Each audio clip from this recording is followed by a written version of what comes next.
আজকে আলোচনার মূল উদ্দেশ্য হচ্ছে আসলে কিভাবে একটা তৃতীয় বিশ্বের দেশ প্রথম বিশ্বে উঠতে পারে।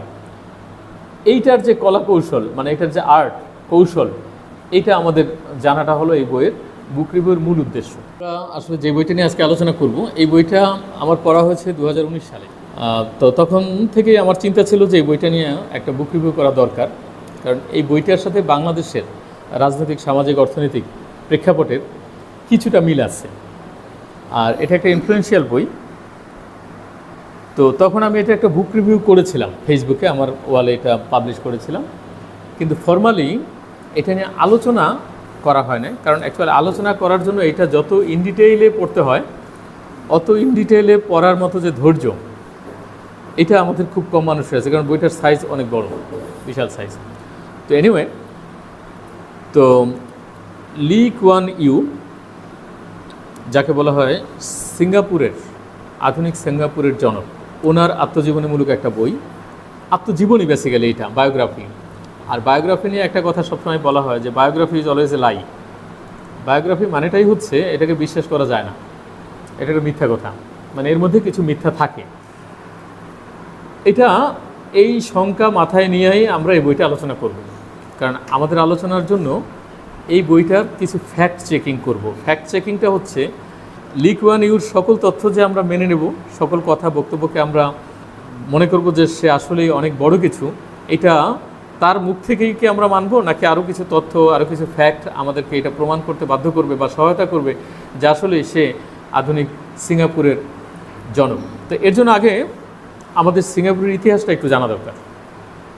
আমরা বাংলাদেশের যে কথা জানি, বাংলাদেশ আমরা 1971 সালে একটা রক্তক্ষয়ী সংগ্রামের মাধ্যমে স্বাধীনতা অর্জন করেছি। সিঙ্গাপুর কিন্তু এরকম স্বাধীনতা অর্জন করে নাই, তাদেরকে মালয়েশিয়া ছেড়ে দিয়েছে যে তোদের এই আপদ আর আমরা আমাদের সাথে রাখবো না। তবে তারও আগে সিঙ্গাপুরের একটা ইতিহাস আছে। সিঙ্গাপুরকে বলা হয় একটা ম্যানমেড রাষ্ট্র। এটা বেসিক্যালি কোনো ন্যাচারাল রাষ্ট্র না, এটা হচ্ছে ব্রিটেন একটা নেভাল পোর্ট ভূমধ্য, মানে আমাদের এই অঞ্চলে করবে। ওরা মূলত এখানে একটা পোর্ট হিসেবে ওই চীন, এই আশেপাশের লোকজনদের নিয়ে একটা নগর রাষ্ট্র গড়া হয়েছে। বলা হয়েছে সিঙ্গাপুর এমন একটা রাষ্ট্র যার শুধু পোর্ট আছে, পোর্টের পেছনের কোনো রাষ্ট্র নাই, অর্থাৎ একটা পোর্ট মিলিয়ে একটা রাষ্ট্র, এরকম একটা দেশ। তো এই দেশটা দীর্ঘদিন ব্রিটিশ কলোনি ছিল, দীর্ঘদিন। দ্বিতীয় বিশ্বযুদ্ধে সম্ভবত 1942 সালের দিকে এই দেশটা, 42 সালে এই দেশটা দখল করে জাপান। জাপান দখল করে 42 থেকে 45 পর্যন্ত জাপানের অকুপেশনে এটা ছিল, এবং তখন সিঙ্গাপুরের উপর প্রবল অত্যাচার জাপানের শত্রুরা করে। কিন্তু দ্বিতীয় বিশ্বযুদ্ধে যখন জাপানের পরাজয় ঘটে, তখন এটা আবার ব্রিটিশ সরকার তার কলোনি হিসেবে ডিক্লেয়ার করে। তো তখন এই লি কুয়ান ইউ কিশোর ছিল আর কি।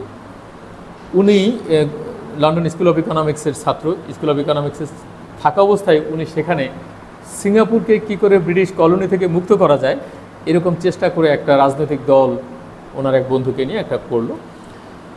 উনি যখন দেশে ফিরে আসলেন 35 বছর বয়সে, রাজনীতি করলেন। রাজনীতির পরে তখন করলেন কি, উনি এমপি ইলেকশনে দাঁড়ালেন। এমপি ইলেকশনে দাঁড়ায় ওই এলাকার এমপি হয়ে গেলেন, এবং এমপি থাকার পরে সে ওই ব্রিটেনের বিরুদ্ধে স্বায়ত্তশাসন আন্দোলন করতেছে। করার পরে 1963 সালের দিকে এইটা ব্রিটেন এখান থেকে চলে যায়। তখন এই সিঙ্গাপুরটা মালয়েশিয়ার সাথে মার্জ হয়ে যায়। তো মার্জ হয়ে যাওয়ার পরে সিঙ্গাপুর চাচ্ছিল মালয়েশিয়ার সাথেই থাকতে, ঠিক আছে। কিন্তু সমস্যা হলো সিঙ্গাপুরের যে টোটাল পপুলেশন মাত্র 2 মিলিয়ন, অর্থাৎ 20 লাখ। আমাদের স্বাধীনতা যুদ্ধে যে পরিমাণ মানুষ মারা গেছে তার চেয়েও কম পপুলেশন তখন। এই পপুলেশনের আবার 74 বা 76% হলো গিয়ে চায়না, আর 13.8% হচ্ছে মালয়ান, আর 8 পয়েন্ট সামথিং হচ্ছে ইন্ডিয়ান।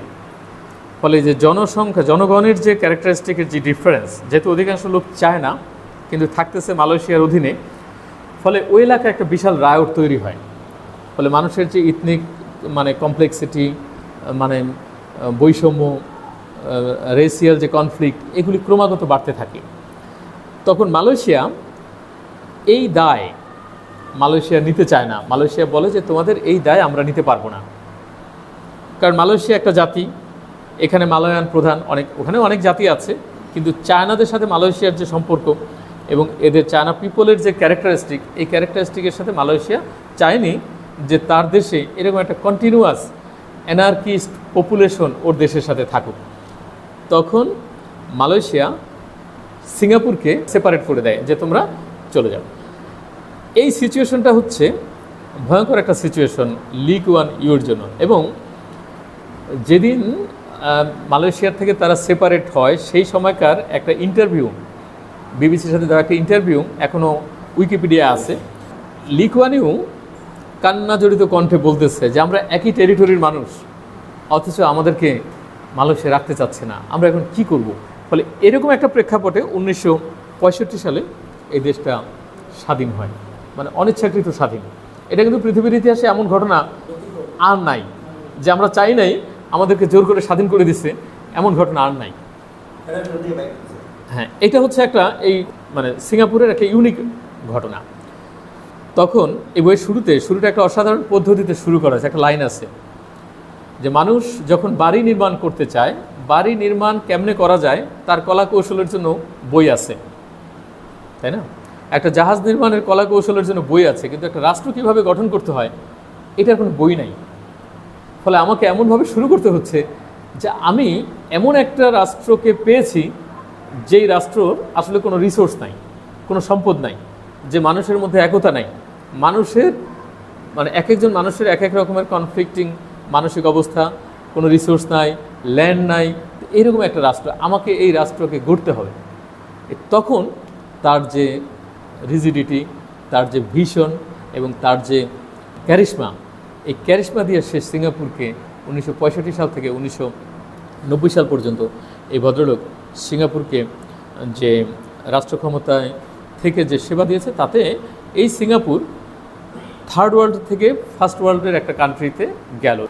1965 সালে যখন সিঙ্গাপুরের প্রধানমন্ত্রী ছিলেন এই লি কুয়ান ইউ, তখন সিঙ্গাপুরের পার ক্যাপিটা ইনকাম ছিল $400 মাত্র।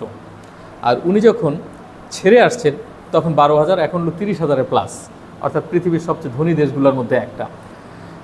আমাদের এই বইয়ের আজকে আলোচনার মূল উদ্দেশ্য হচ্ছে আসলে কিভাবে একটা তৃতীয় বিশ্বের দেশ প্রথম বিশ্বে উঠতে পারে, এইটার যে কলা কৌশল, মানে এটার যে আর্ট কৌশল, এইটা আমাদের জানাটা হলো এই বইয়ের বুক রিভিউর মূল উদ্দেশ্য। এই বইটার মুখবন্ধ লিখছেন হেনরি কিসিঞ্জার। আমরা হেনরি কিসিঞ্জারের কথা জানি, বাংলাদেশের মানুষের সাথে তার একটা ভালো সম্পর্ক আছে এবং বাংলাদেশের মানুষ প্রায় সবাই তাকে বাংলাদেশের শত্রু বলে মনে করে, তাই না? এই হেনরি কিসিঞ্জারের একটা ডায়লগ আছে, every great achievement is a dream before it becomes reality. অর্থাৎ প্রত্যেকটা বড় ঘটনার বাস্তবে রূপ নেওয়ার আগে এটা আসলে স্বপ্নই থাকে। তাহলে স্বপ্ন দেখার মানুষটা হচ্ছে লি কুয়ান ইউ। তো লি কুয়ান ইউ, তাকে বলা হয় প্র্যাগম্যাটিক পলিটিক্যাল লিডার্স, অর্থাৎ লিডারশিপের যে প্র্যাগম্যাটিজম, এটা তাকে দিয়ে শুরু। এখন সে কীভাবে এই সিঙ্গাপুর রাষ্ট্রটাকে গড়ে তুলছেন, প্রথম এর জন্য আমি একটা শর্ট নোটের মতো করছি যে যখন তিনি এই সিঙ্গাপুর রাষ্ট্রটার দায়িত্বভার গ্রহণ করেন, তখন তো এই দেশে কোনো প্রাকৃতিক সম্পদ ছিল না, কোনো রকমের বিনিয়োগ ছিল না, কলকারখানা ছিল না। তখন সবাই বলতো এই ব্রিটিশরা চলে গেলে এই সিঙ্গাপুর আর টিকবে না। যেমন বাংলাদেশ সম্পর্কেও বলতো যে তলাবিহীন ঝুড়ি, বাংলাদেশটা ধ্বংস হয়ে যাবে। এটা কয়েকদিন পরেই আবার হয়তো পাকিস্তানের সাথে অথবা ইন্ডিয়ার সাথে মিলিত হয়ে যাবে, অর্থাৎ বাংলাদেশ স্বাধীনভাবে থাকতে পারবে না। ফলে আমি এই বইটাকে চয়েস করার পেছনে অন্যরকম কারণ হলো যে বাংলাদেশের সাথে কিছু ক্ষেত্রে এটার মিল আছে, কিছু ক্ষেত্রে ব্যামিল আছে। তবে সম্ভাবনার দিক থেকে বাংলাদেশের সাথে এর মিল অনেক বেশি ছিল। এই কারণে আমি এই বইটা নিয়ে আলোচনা করতে চাই। এই বইটা প্রায় 778 পৃষ্ঠার একটা বই। বইটা 3টা ভাগে বিভক্ত। প্রথম পর্বে হয়েছে বেসিক রাইটস নিয়ে, প্রথম অধ্যায়ের নামই হচ্ছে গেটিং বেসিক রাইটস প্রথম পর্বে, অর্থাৎ মানুষের যে মৌলিক অধিকারগুলো সে কী করে এনশিওর করছে। দ্বিতীয় পর্বটা হচ্ছে ইন সার্চ অফ স্পেস, মানে রিজিওনাল অ্যান্ড ইন্টারন্যাশনাল যে রিলেশনস, মানে আন্তঃরাষ্ট্রীয় যে সম্পর্ক। আর তৃতীয় পর্বটা অত্যন্ত ছোট, এটা হচ্ছে উইং আপ, মূলত তার রিটায়ারমেন্টের পরবর্তী ঘটনা। তো তিনি যখন এই রাষ্ট্রের দায়িত্ব নিলেন, তিনি কয়েকটা প্রায়োরিটি লিস্ট করলেন যে আমি কি কি করব। তার প্রায়োরিটি লিস্টের আগে প্রথমে তার যে নেতৃত্বের যে গুণাবলী, অর্থাৎ নেতৃত্বের যে রিজিডিটি, অর্থাৎ আমাকে এই দেশটাকে গড়ে তুলতে হবে, এই যে নেতৃত্বের যে রিজিডিটি, এই রিজিডিটিটা খুব ইম্পর্টেন্ট। এখানে একটা কথা আছে, উনি দেখেন একটা কথা বলছে, a nation is great not by its size alone. একটা রাষ্ট্র শুধুমাত্র এর আকার আকৃতিতেই বড় হয় না। It is the will, the cohesion, the stamina, the discipline of its people and the quality of their leaders which ensure it an honourable place in the history. অর্থাৎ একটা রাষ্ট্র শুধুমাত্র এর সাইজের মাধ্যমেই বড় হয়ে ওঠে না, এ মানুষের যে ইচ্ছা শক্তি, মানুষের কোহেশন, কোহেশন মানে আন্তঃসম্পর্ক, স্টেমিনা, এগুলি কি করতে পারে, একটা রাষ্ট্রকে গড়ে তুলতে পারে। এইটা হচ্ছে তার নেতৃত্বের একটা মূল মন্ত্র, যে সাইজ ডাজন্ট ম্যাটার, যেটা আমরা পড়েছি। তো নেতা হিসেবে লি কুয়ান ইউর একটা বৈশিষ্ট্য আছে, যেমন তিনি রাষ্ট্রের মানুষদের ইন্সপায়ার করা। আমরা আগে জানলাম যে সিঙ্গাপুর রাষ্ট্রের নাগরিকদের মধ্যে ঐক্য ছিল না, তাদের অনেকের পেশা ছিল চুরি করা, ডাকাতি করা, এরকম একটা ভয়ঙ্কর নৈরাজ্যময় পেশা ছিল তাদের। কিন্তু তারপরও এই লোক সেই সিঙ্গাপুর মানুষকে ঐক্যবদ্ধ করে তুলছে। ঐক্যবদ্ধ করে তুলছে কিভাবে? তিনি জনগণের মনোবলকে চাঙ্গা করার জন্য একটা উদ্যোগ নিয়েছেন। মনোবলকে চাঙ্গা করা, এটা কিন্তু অনেক বিশাল বিষয়। যেমন আমরা যেমন বাংলাদেশের কথা যদি বলি, বাংলাদেশে আমাদের স্বাধীনতার পরে আমাদের নেতা আমাদেরকে বলছেন আমরা চোরের খনি পাইলাম, তাই না? আর সিঙ্গাপুরের নেতা তাদের জনগণকে বলছে তোমাদের স্ট্যামিনা আছে, তোমাদের যে কাজ করার হার্ড ওয়ার্কিং এবিলিটি আছে, তোমরা চাইলেই অসাধ্যকে সাধন করতে পারো। এই যে ইন্সপায়ারিং যে স্ট্র্যাটেজি, এটা একটা খুব গুরুত্বপূর্ণ। অর্থাৎ মানুষের শক্তিটাকে কাজে লাগানোর যে উদ্বুদ্ধ করার যে শক্তি, এই শক্তিটা তার ছিল। অর্থাৎ মানুষকে ঐক্যবদ্ধ করে তোলার যে একটা প্রচেষ্টা, এটা ছিল মূলত তার রাজনৈতিক নেতৃত্বের সবচেয়ে বড় গুণ। তার আরেকটা গুণ ছিল, সেটা হচ্ছে তিনি যখন রাষ্ট্র পরিচালনা করেন, তার রাষ্ট্রের কয়েকটা প্রিন্সিপালস হিসেবে তিনি 1 নম্বর প্রিন্সিপাল হিসেবে zero tolerance to the corruption. অর্থাৎ করাপশনকে মানা যাবে না। এটি নিয়ে একটা অসাধারণ গল্প আছে। মানে জিরো টলারেন্স বলতে কি বোঝায়, এটার একটা এক্সাম্পল আছে। উনি যখন 70-এর দশকে রাষ্ট্রটা গড়ে তোলার কাজে হাত দেয়, তখন একটা আবাসন শিল্প ছিল। আবাসন শিল্প আমরা যেটা হাউস বিল্ডিংয়ের মতো বলি, এই শিল্পটা অনেক অ্যাম্বিশাস শিল্প। অ্যাম্বিশাস শিল্প কেন? কারণ সিঙ্গাপুর হচ্ছে মাত্র প্রায় 400 কিলোমিটার বর্গ কিলোমিটার, আমাদের নারায়ণগঞ্জের যে ছোট একটা জায়গা। এরকম একটা রাষ্ট্রের সব মানুষের জন্য উনি আবাসন প্রকল্প নিশ্চিত করবে, অর্থাৎ সবার জন্য বাসস্থান তৈরি করতে হবে। এটা একটা বিশাল প্রজেক্ট। তখন উনি বলল যে আমি আমার এরিয়া জিওগ্রাফিকে আমি হরাইজন্টালকে এক্সপানশন করতে পারবো না, ফলে আমাকে ভার্টিক্যাল এক্সপানশন করতে হবে। এই কারণে তখন তিনি করলেন কি 20 তলা ভবনের প্রজেক্ট তৈরি করলেন 1969 সালের দিকে, তাই না? আর জিরো করাপশনটা কিভাবে করছে? জিরো করাপশনটা করছে উনি, ওই আবাসনের একজন মন্ত্রী আছে, মন্ত্রীর নাম হলো তে শেং। একজন ঠিকাদার সেই মন্ত্রীর বিরুদ্ধে অভিযোগ দিল যে এই মন্ত্রী আমার কাছ থেকে ঘুষ নিয়েছে। তখন ওদের দেশে একটা অ্যান্টি করাপশন ব্যুরো ছিল। তখন লি কুয়ান বলল যে ওকে, তার বিরুদ্ধে অ্যান্টি করাপশনের মামলা হবে। সে মামলা করলো। মামলা করার পরে ওই মন্ত্রী, সে কিন্তু তার অত্যন্ত ঘনিষ্ঠজন বন্ধু, সে বলল যে চিঠি লিখছে প্রধানমন্ত্রীর কাছে, আমি তোমার সাথে দেখা করতে চাই। তখন লি কুয়ান বলল যে তুমি যতদিন এই মামলা থেকে অব্যাহতি না পাবে এবং নিজেকে নির্দোষ প্রমাণ না করবে, ততদিন আমার সাথে দেখা হবে না। সে তাকে দেখা দেয়নি। এরপরে ওই ভদ্রলোক সুইসাইড করলো, ওই মন্ত্রী সুইসাইড করলো, এবং সুইসাইড নোটে সে এই যে করাপশনের অ্যাকনলেজ করলো যে আমি ভুলক্রমে এই অপরাধ করেছি, আমি দায় স্বীকার করে আমি আত্মহত্যা করলাম। এই ঘটনা যখন লি কুয়ান ইউ জানলো, সে তার বাসায় গেল। বাসায় যাওয়ার পরে সুইসাইড নোট পাইল। পাওয়ার পরে ওই মন্ত্রীর স্ত্রী লি কুয়ান ইউকে রিকোয়েস্ট করলো যে আমার স্বামী যে অপরাধ করছে, তুমি তাকে এই দুর্নীতি থেকে দায় মুক্তি দাও, দুর্নীতিকে দায় মুক্তি দাও। এর বিনিময়ে আমি এবং আমার পরিবার আমাদের সকল অর্থ রাষ্ট্রকে দিয়ে দেব, এবং আমরা আজীবন রাষ্ট্রকে বিনা পয়সায় শ্রম দেব।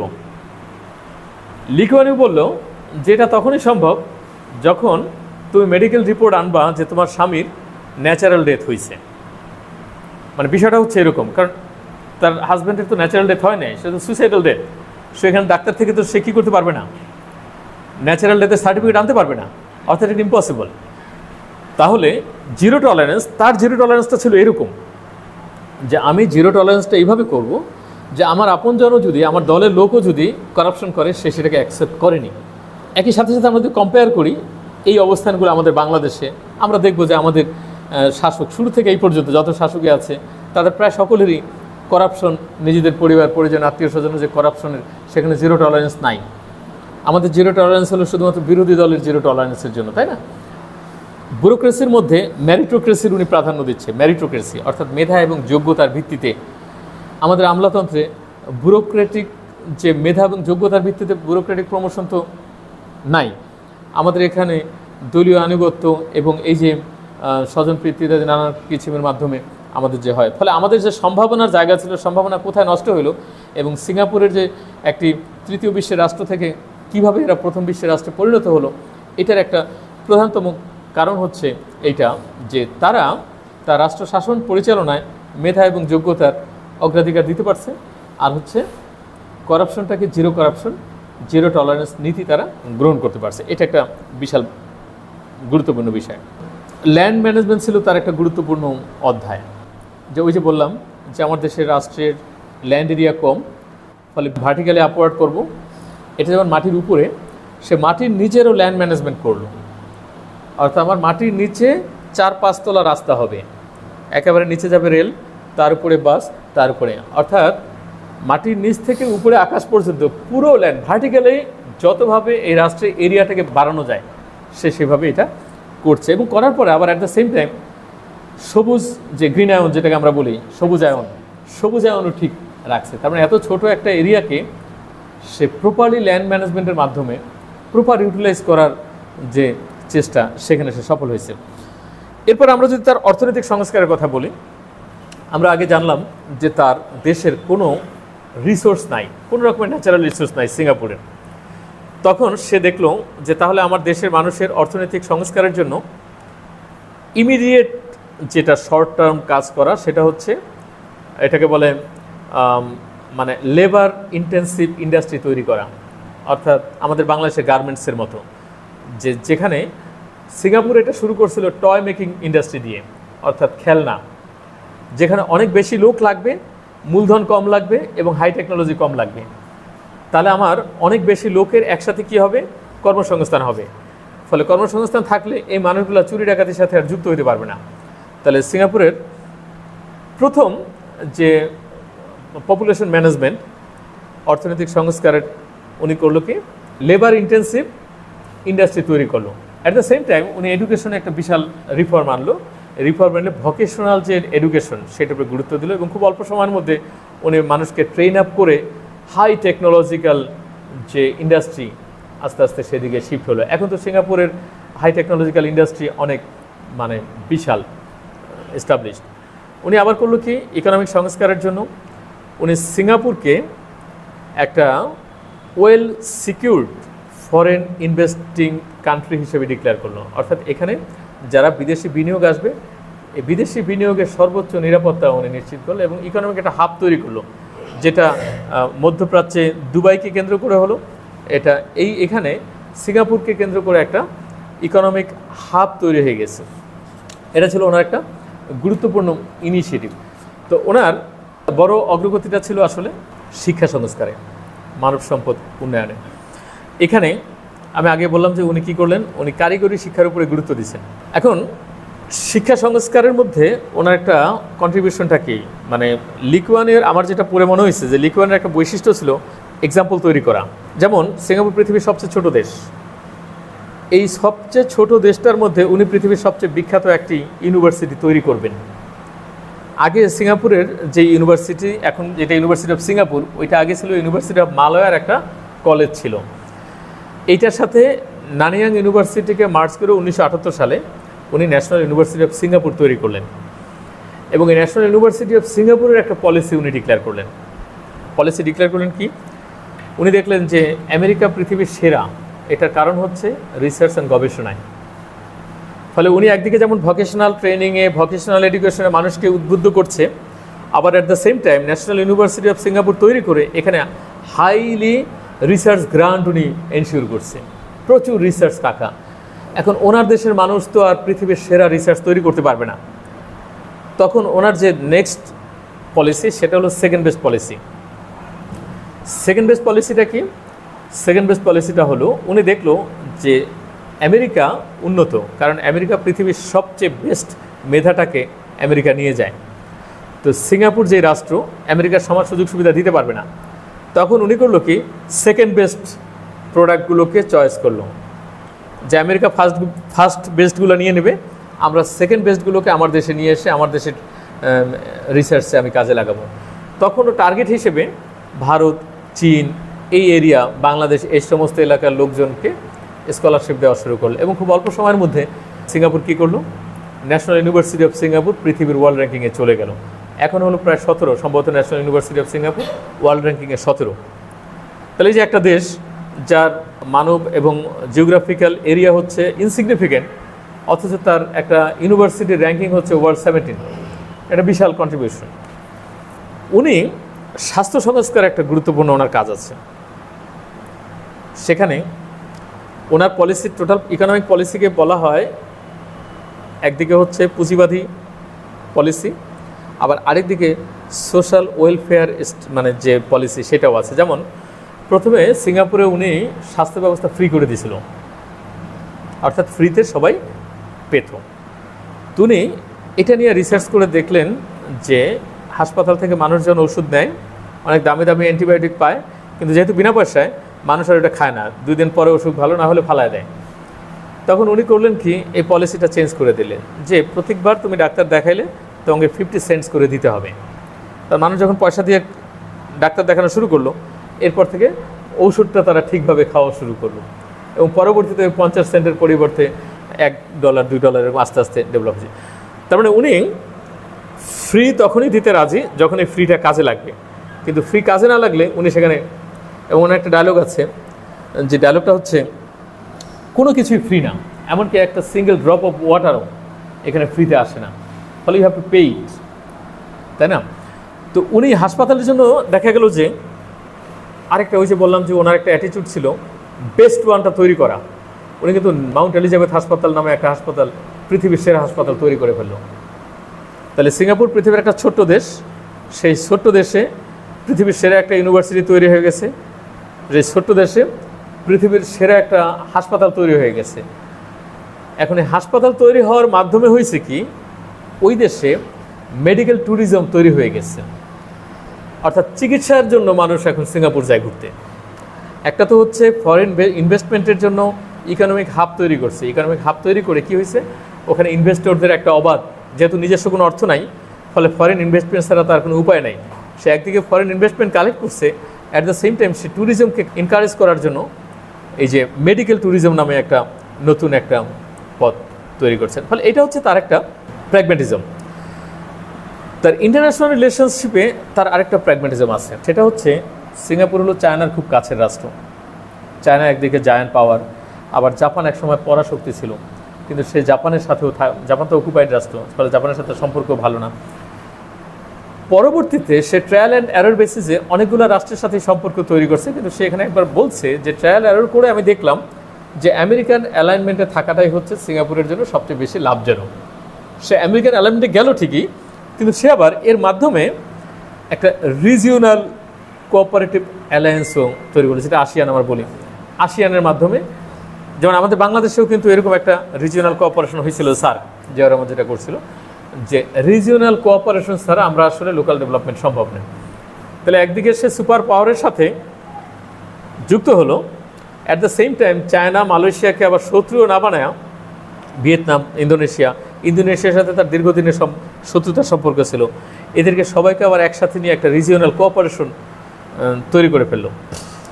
তো এরকম একটা ঘটনায় উনি দেখা গেল যে ফরেন পলিসিতে উনি সাকসেসফুল হয়ে গেল, অর্থাৎ ওনার শত্রু রাষ্ট্র আর কেউ থাকলো না, বরং সকলের সাথে একটা মিত্রতা তৈরি হলো।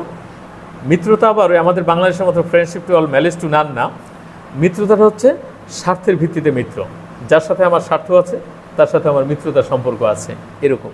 তাহলে আমরা দেখলাম যে লি কুয়ান ইউ একদিকে তার প্র্যাগম্যাটিজম, নেতৃত্বের প্র্যাগম্যাটিজমের প্রমাণ দিল, একদিকে ইকোনমিক সংস্কারকে সে একটা ডাইনামিক ইকোনমিক সংস্কার কর্মসূচি হাতে নিল, একদিকে ইন্টারন্যাশনাল ফরেন পলিসির দিক থেকে সে কী করলো, প্র্যাগম্যাটিজম শো করলো।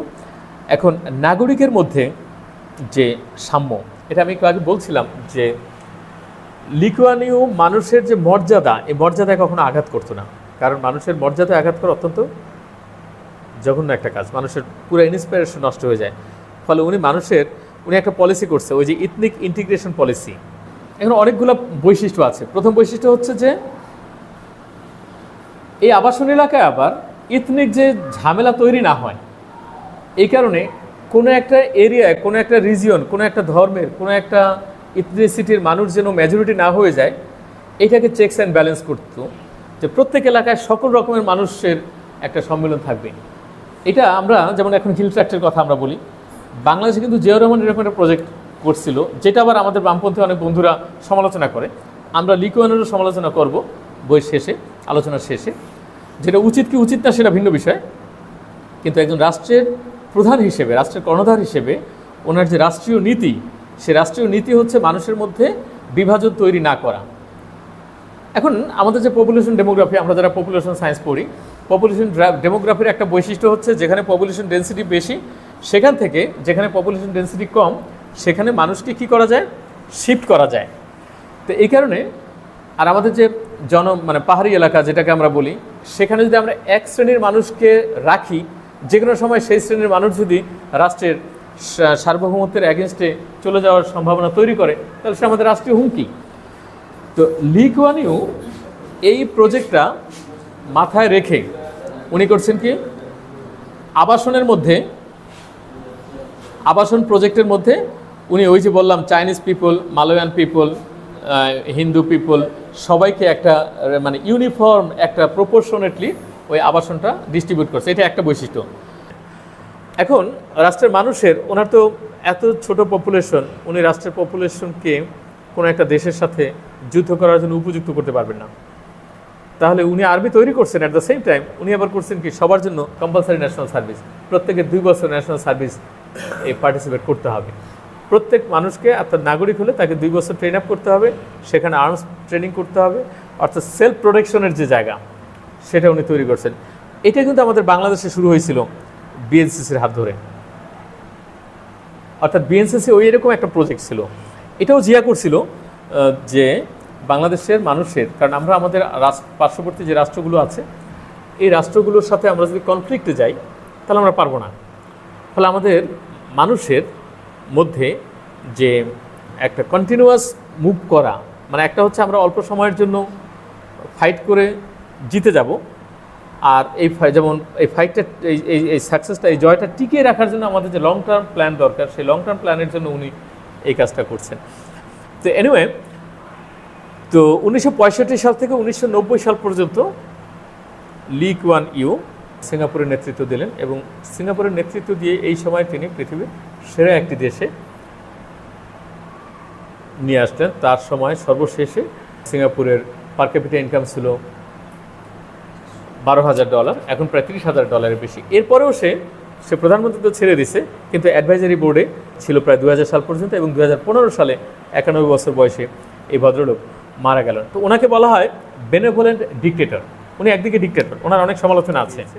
একসময় সিঙ্গাপুরে হয়তো কি উচ্চবিত্তরা, উচ্চশিক্ষিত মেয়ে বিয়ে করতো না, একটু কম শিক্ষিত, একটু ইনফিরিয়র বিয়ে করতো। ফলে দেখা গেল যে সিঙ্গাপুর উচ্চশিক্ষিত মেয়েদের বিয়ের হার কমে গেছে। এই যে সোশ্যাল ইমব্যালেন্স, এখানে উনি তখন সেখানে বলল যে তোমরা যদি উচ্চশিক্ষিত ছেলে উচ্চশিক্ষিত মেয়ের সাথে বিয়ে করলে কি কি লাভ আছে, উনি সেটা নিয়ে দেখা গেলো মানুষের যে একটা পার্সোনাল অ্যাফেয়ারও ওনার পলিসিগত ইনভলভমেন্ট ছিল। এখানে ওনার কয়েকটা ডায়লগ আছে, খুব বিখ্যাত ডায়লগ। ওনাকে বলা হয় যে, উনি বলছেন, ওনার ভাষাটা হলো এরকম, I am often accused intervening in the private life of citizens. মানুষের ব্যক্তিগত জীবনের হস্তক্ষেপ করার জন্য আমাকে দায়ী করা হয়। Yes, I did it. If I did not, had I not done that, we would not be here today. আমরা যদি এটা না করতাম তাহলে আজকে আমরা যে অবস্থায় আসছি সে অবস্থায় যেতে পারতাম না।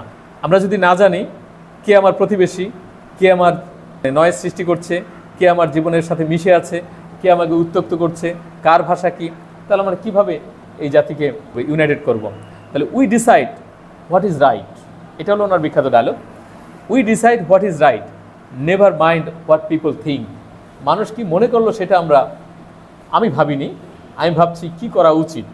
What is right, I did ইট। মানে এখানে হচ্ছে ওনার সমালোচনার জায়গা, যে ওনাকে সবাই অথরিটেটিভ একটা গভর্নমেন্ট বলে, কর্তৃত্বপরায়ণ গভর্নমেন্ট, যে মানুষের পার্সোনাল লাইফ থেকে একেবারে মানে সব জায়গায় উনি হস্তক্ষেপ করছেন। কিন্তু উনি আবার সেটা স্বীকারও করছেন। ওনার সময়কার এই সময়টাকে বলে ন্যানি স্টেট। ন্যানি স্টেট হচ্ছে মানে এরকম একটা অবস্থা যে আপনার ওই যে পার্সোনাল অ্যাফেয়ারে, যেখানে যেই রাষ্ট্রে সরকার মানুষের পার্সোনাল অ্যাফেয়ারে হস্তক্ষেপ করে, মানে অনেকটা নার্স আছে না, নার্স যেমন মানুষের পার্সোনাল অ্যাফেয়ার হস্তক্ষেপ করে না, ওইরকম একটা স্টেট। উনি বলছেন ইয়েস, এটাই হচ্ছে, আমাকে যদি বলা হয় সিঙ্গাপুরে যে ন্যানি স্টেট, তাহলে I am proud to have foster one. আমি তাহলে এই ন্যানি স্টেটকে ফোস্টারিং করার জন্য আমি গর্ববোধ করছি।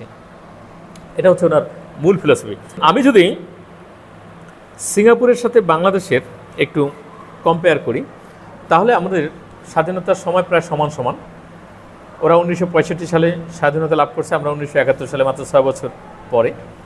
কিন্তু ওরা ওদের প্রায়োরিটিটা আইডেন্টিফাই করতে পারছে, ওরা ওদের রাজনৈতিক রিজিডিটিটা, রাজনৈতিক যে ভিশনারি লিডারশিপটা মানে তৈরি হয়েছে, এবং ওরা ওদের ইকোনমিক পলিসিটা, ইন্টারন্যাশনাল রিলেশনস পলিসিটা ঠিক করতে পারছে, ওরা সাকসেস হচ্ছে। আর আমাদের বাংলাদেশে আমরা কিন্তু স্বাধীনতার 54 বছরে এটা পারি নাই। যেমন আমরা এত মানুষ, আমরা কিন্তু একটা ইউনিভার্সিটি সৃষ্টি করতে পারি না যেখানে আশেপাশের দেশ থেকে লোক আসে, পৃথিবীর র্যাঙ্কিং তো দূরের কথা। যেমন সিঙ্গাপুরের এই পলিসি থেকে কিন্তু ইন্ডিয়াতে পরবর্তীতে মেডিকেল ট্যুরিজমের ইন্ডিয়া একটা বড় পথ তৈরি হয়েছে, কিন্তু আমরা কিন্তু পারিনি, তাই না? এখন ওরা এডুকেশনকে প্রায়োরিটি দিচ্ছে কীভাবে? যেমন ন্যাশনাল ইউনিভার্সিটি অফ সিঙ্গাপুরের যে এরিয়া, আমি সেখানে গেছিলাম। ন্যাশনাল ইউনিভার্সিটি অফ সিঙ্গাপুরের যখন ব্রিটিশরা চলে যায়, তখন ব্রিটিশদের একটা নেভাল একটা ছিল, এটাকে কি বলে, ক্যাম্পের মতো ছিল, ওই জায়গাটা ইভ্যাকুয়েট হয়ে যায়।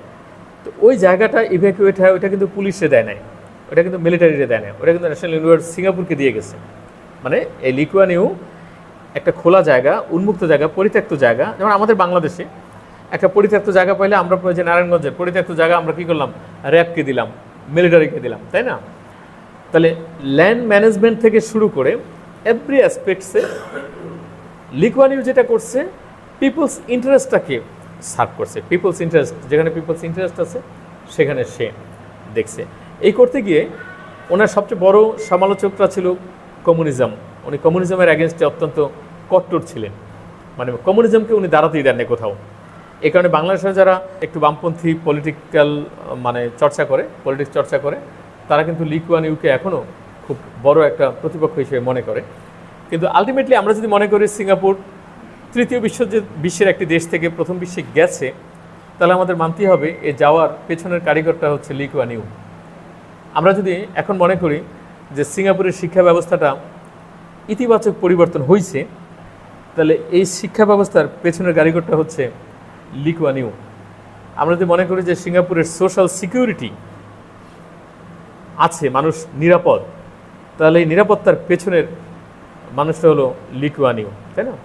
আমরা যদি মনে করি যে সিঙ্গাপুরের মানুষের যে দ্বন্দ্ব ছিল, ইথনিক যে হানাহানি ছিল, ওইটার পরিবর্তে এখন একটা কাজ পাগল জাতিতে তৈরি করতে পারছে, এটার পেছনের মানুষটা লি কুয়ান ইউ। ফলে যত সমালোচনায় থাক না কেন, লি কুয়ান ইউ তার রাষ্ট্রীয় ইন্টারেস্টকে অগ্রাধিকার দিয়ে ওনার কাছে যেটা রাইট মনে হয়েছে, উনি যেটা বলছে, মানুষ কি পছন্দ করলো না সেটা আমি দেখিনি, আমি দেখেছি কোনটা রাইট, আমি সেটাই করেছি।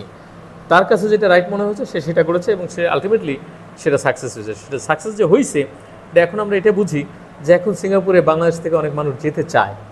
অর্থাৎ যেখানে যেতে চায়, তার মানে যে পুশ-পুল ফ্যাক্টরের যে বিষয়, অর্থাৎ সে পুল ফ্যাক্টর, মানে আমার কাছে মানুষ আসতে চায়, মানে মানুষ মনে করে আমার কাছে আসলে আমার এখানে কোনো আকর্ষণীয় জিনিস আছে যেখানে আমি অ্যাট্রাক্ট করতে পারছি। আর সিঙ্গাপুরের স্বাস্থ্য, সিঙ্গাপুরের চিকিৎসা, সিঙ্গাপুরের সমাজ, সিঙ্গাপুরের সকল কিছু মানুষকে অ্যাট্রাক্ট করতে পারছে। এই পাড়ার পেছনের যে সফল কারিগর সেটা হলো লি কুয়ান ইউ। এটাই ছিল আমার from third world to the first world, Singapore story 1965 থেকে 2000 সাল, এই বইয়ের বুক রিভিউ। তো বইটা পড়ে আমার ভালো লাগছে। একটা প্র্যাগম্যাটিক লিডার সম্পর্কে জানা গেছে, তার রাষ্ট্র নির্মাণের কৌশল সম্পর্কে, এবং বইতে সে বলছে যে বইটা লেখার উদ্দেশ্যটা কী, এটা আবার সে প্রিফেসে বলে গেছে। লাইনটা হলো এরকম: I wrote this book for young generation of Singapore. আমি বইটা লিখেছি সিঙ্গাপুরের ইয়াং জেনারেশনের জন্য, who took stability, growth and prosperity for granted, যারা একটা স্টেবল গ্রোথ অ্যান্ড প্রসপারাস কান্ট্রিতে আছে আর কি। I wanted them to know how difficult it was for a small country of 640 square kilometer. অর্থাৎ তাদের এটা জানানোই আমার উদ্দেশ্য যে এই পথটা কত কঠিন ছিল। এই পথটা জানা যাবে এই বইয়ের মধ্যে, এই বইটা পড়লে। তো সবাইকে ধন্যবাদ।